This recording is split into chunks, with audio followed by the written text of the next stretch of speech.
सागर में जो बिताए मेरे बहुत बचपन के दिन थे, यानी मैं 12-13 वर्ष की उम्र से लेकर 15-16 वर्ष की उम्र तक यहीं सागर में रहा। यहाँ पर अनेक अनेक स्मृतियाँ मेरे मन में हैं। वो सारी यादें मेरे मन में ताज़ा हो गई।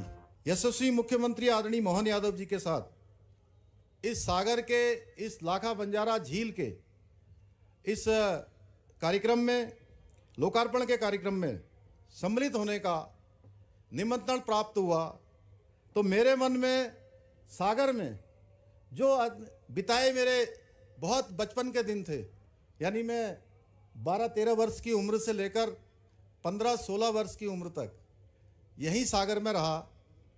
यहाँ पर अनेक अनेक स्मृतियाँ मेरे मन में हैं। वो सारी यादें मेरे मन में ताज़ा हो गई और मैं सच में 1990 और 90 के बाद आज 2024 यानी कि 34 साल इस दौरान बीच में बीत गए। मैं देख रहा हूं कि मध्य प्रदेश और ये हमारा सागर किस तरह तेज गति से आज विकास की ओर बढ़ रहा है। और जब भी मुझे पिछले दिनों, जैसा भूपेंद्र जी ने बताया कि यहाँ जन आशीर्वाद यात्रा जब निकली थी, उस दौरान भी मुझे 2 दिन सागर में रहने का सौभाग्य प्राप्त हुआ था। जब भी मैं आप सबके बीच में आता हूं तो मुझे ऐसा नहीं लगता कि मैं किसी नए स्थान पर जा रहा हूं, बल्कि कल से ही मैं बहुत प्रतीक्षा कर रहा था कि जल्दी जल्दी समय बीते और जल्दी जल्दी मैं सागर आप सबके बीच में आऊं, क्योंकि मुझे ऐसा लगता है मैं अपने पैतृक स्थान पर आ गया हूं। आप सोचिए कि कोई 12 साल का बालक जब बड़ा होता है तो उसके मन में किस प्रकार के भाव होते हैं, किस प्रकार की स्मृतियां होती हैं। सागर मेरे लिए केवल एक शहर नहीं, बल्कि ये मेरे जीवन का एक बहुत ही अविभाज्य हिस्सा है। मेरे स्वर्गीय पिताजी यहीं महार रेजिमेंट में थे और उस दौरान उनकी पोस्टिंग सागर में हुआ करती थी। उन्हीं दिनों मैंने अपने छात्र जीवन के कुछ महत्वपूर्ण वर्ष इसी सागर की धरती पर बिताए। ये भूमि यहाँ के लोगों के, ये भूमि और यहाँ के लोग मेरे लिए हमेशा एक विशेष स्थान रखते हैं। यहाँ की प्रत्येक गली, प्रत्येक रास्ता और झील मेरी स्मृतियों में हमेशा रहती है। सागर की इस पुण्य भूमि ने मुझे न केवल संस्कार दिए, बल्कि जीवन में नई दृष्टि भी और प्रेरणा भी प्रदान की। इस भूमि ने हमेशा मेरे जीवन में एक उत्प्रेरक की भूमिका निभाई। इस भूमि से मैं आज यही कहना चाहता हूं कि इस भूमि से मेरा रिश्ता अटूट रहेगा। भाइयों बहनों, भाजपा सरकार के द्वारा सागर का जो कायाकल्प किया गया है, उसको देखकर मुझे बहुत प्रसन्नता हो रही है इस झील से बनने से। और इस प्रकार मैं अभी देख रहा था, मैं राजेंद्र जी से, आदरणीय मोहन जी से अभी पूछ रहा था, इतना सारा पानी दिखाई दे रहा है। ये कहीं ना कहीं हमारे इस सागर के जो जल का स्तर है, उस जल के स्तर को भी जो है एक प्रकार से मेंटेन करने का काम करेगा। और आने वाले समय में कई वर्षों तक, एक समय होता था, मैं जब छोटा था, अभी मैं मोहन जी को रास्ते में सुना रहा था, जब सब्जी बेचने वाले आते थे तो यहाँ सबसे पानी की यहाँ बहुत कमी हुआ करती थी। तब वो कहते थे आलू, गोभी, भटा, टमाटर जोर जोर से जो है वो आवाज़ लगाते थे। तो मेरे स्मरण में है बहुत सारी बातें यहाँ की। तो मैं पिछले 1 वर्ष में हुए इस विकास कार्यों के लिए आदरणीय मोहन यादव जी को और उनकी पूरी टीम को, प्रदेश के विकास को एक नई दिशा प्रदान करने के लिए बहुत बधाई देता हूँ। आज अनेक योजनाओं का, यहाँ 100 करोड़ से भी ज़्यादा योजनाओं का ये पुनर्विकास, सौंदर्यीकरण कार्य पूरा हो सका है। ये सब इनकी मेहनत का परिणाम है। इन सभी कार्यों के माध्यम से डॉक्टर मोहन यादव जी की सरकार ने अपने पहले ही वर्ष में मध्य प्रदेश के उज्जवल भविष्य की मजबूत नींव स्थापित कर ली है। वास्तव में बहुत ही सहजता से वो काम करते हैं। मैं अभी देख रहा था उनके साथ, जब कार्यक्रम में आ रहा था तो अनेकों लोग मोहन यादव जी के ऊपर चढ़ जा रहे थे और उनके सुरक्षाकर्मी उनको हटा रहे थे, तो सुरक्षा कर्मियों को पीछे कर रहे थे, अरे भाई रुक जाओ, है उनको आने दो मेरे पास।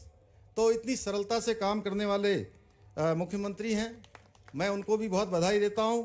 मुझे विश्वास है कि आने वाले अपने आगामी कार्यकाल में आदरणीय मोहन जी के नेतृत्व में मध्य प्रदेश और तेजी से विकास करेगा। अनेक हमारे मंत्रीगणों ने, विधायकों ने जो यहाँ पर अनेक अभिलाषाएं उनके सामने प्रकट किए हैं, अनेकों अपेक्षाएं की हैं, निश्चित रूप से उन अपेक्षाओं को पूरा करेंगे। और आज पूरे देश के अंदर जो डबल इंजन की सरकारें हैं, वो डबल इंजन की सरकारें बहुत तेजी से विकास कर रही हैं, तभी मध्य प्रदेश एक बीमारू राज्य से आज एक अच्छे राज्यों की श्रेणी में, देश के अग्रणी राज्यों की श्रेणी में शामिल हुआ है। आप सभी जानते हैं कि हमारे प्रधानमंत्री मोदी जी लगातार तीसरी बार देश के प्रधानमंत्री बने। अभी महाराष्ट्र में चुनाव हुए हैं, उससे पहले हरियाणा में चुनाव हुए हैं। दोनों ही जगह पर हमें बहुत बड़ा समर्थन हमारी पार्टी को मिला है। जहां लोग कह रहे थे कि सरकार नहीं आएगी, वहां सरकार बनी है। आदरणीय प्रधानमंत्री जी के नेतृत्व में 2047 में भारत को विकसित राष्ट्र बनाने का जो संकल्प रखा गया है, उसमें हम सबको अपना योगदान देना है। भाइयों बहनों, देवभूमि उत्तराखंड से मैं आता हूं।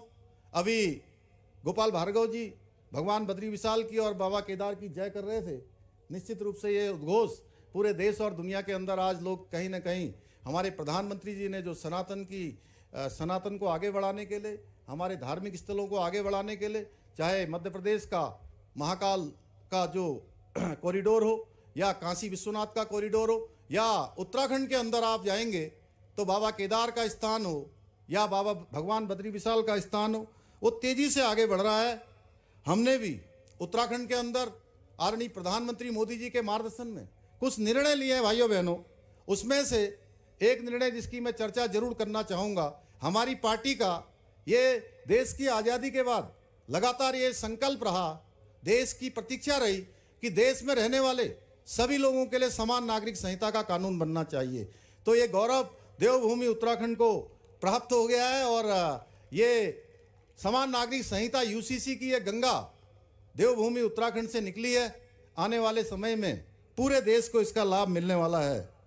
भाइयों बहनों, उत्तराखंड संपूर्ण भारत के नागरिकों के लिए आस्था, विश्वास और संस्कृति का पवित्र केंद्र है। हमने अनेक निर्णय, वहाँ पर धर्मांतरण रोकने के लिए कानून बनाया है, दंगा रोकने के लिए कानून बनाया है, अतिक्रमण, लैंड जिहाद और लव जिहाद के खिलाफ वहाँ कठोर कार्रवाई की है, और थूक जिहाद जैसी जो घृणित मानसिकता है उस पर भी हमने कड़ाई से देवभूमि के अंदर काम किया है।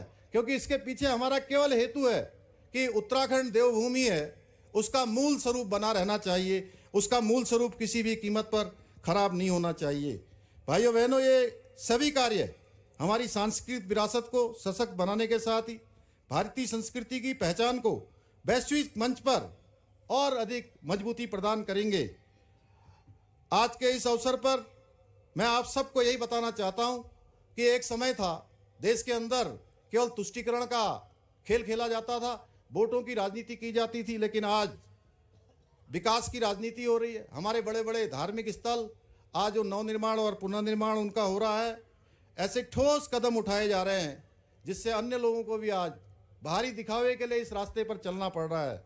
भाइयों बहनों, आदरणीय प्रधानमंत्री जी ने सबका साथ, सबका विकास, सबका विश्वास और सबका प्रयास के मूल मंत्र को ध्येय मानकर डबल इंजन की सरकारें प्रत्येक क्षेत्र में अभूतपूर्व कार्य कर रही है।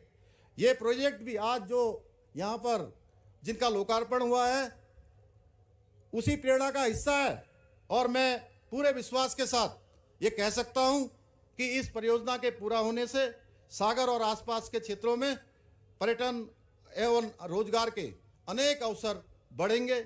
मैं सागर में अपने सभी भाई बहनों से अपील करता हूं कि आप सब मिलकर जो हमारे मध्य प्रदेश के मुख्यमंत्री और उनकी सरकार जो विकास के कामों को आगे बढ़ा रही है, आप इस विकास की यात्रा के भागीदार बने और देश में अपने राज्य को समृद्धि के शिखर तक पहुंचाने में अपना योगदान सुनिश्चित करें। इसी के साथ मैं पुनः मध्य प्रदेश सरकार और माननीय मुख्यमंत्री डॉक्टर मोहन यादव जी को आप सबके बीच में मुझे आप सबसे मिलने का अवसर प्रदान करने के लिए, यहाँ पर आमंत्रण देने के लिए, इस कार्यक्रम में सम्मिलित होने के लिए, मुझे इस कार्यक्रम का हिस्सा बनाने के लिए मैं उनको धन्यवाद देता हूं। और आप सबको एक बार हृदय से फिर से धन्यवाद करते हुए मैं अपनी बात को समाप्त करता हूं। बहुत बहुत धन्यवाद। जय Hind. Eklavya University Damoh will guide you towards a bright future. 28 acres of lush green campus, largest campus of Bundelkhand, experienced and dedicated faculty.